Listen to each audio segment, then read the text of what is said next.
Minister, I want to raise the issue of the special rate of SUSI with you.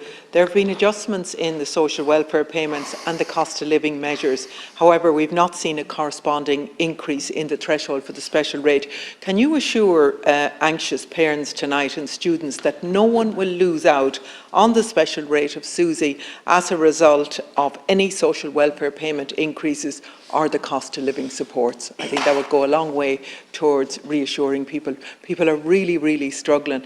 And I mean, the problem is, as in every year, there are people who SUSI doesn't always reflect the financial reality of households and what's going on in households in terms of the money that's available, and students that miss it, and families that miss out of that because they just miss the threshold. But I think if you could reassure those on the special rate of this, it would go some way to helping families.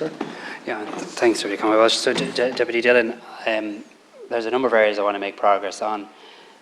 Three, I suppose, in particular. One, we were discussing earlier, the income disregard. The student is working the shift in the pub at the weekend or the hotel and is worried about losing their grant. I think that's something we can move on fairly swiftly, that I think is logical. Second is the issue of part-time students. I'm frustrated about this. I want to get it resolved. I've been very clear in relation to this.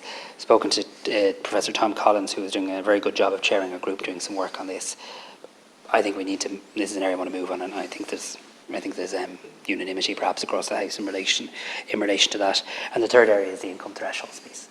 I mean, we just need to make sure that we, as incomes rise, and incomes are rising in Ireland, that people can continue to actually access student supports. And we have increased them in recent years. We need to do more. There are three areas, and they're not exclusive or the full or exhaustive, but there are three areas. To Deputy Conway-Walsh's question, which is an important one, we've always adopted the approach that when you get a social welfare rate increase, that we make sure that it doesn't have a knock-on effect in losing another one. SUSI, as you know, is retrospective, so you go back a year, but I will be working to make sure that there is no fallout of the special rate as a result of someone getting a social welfare increase. It will be a matter for the estimates formally, but that's always been the tradition that we've taken.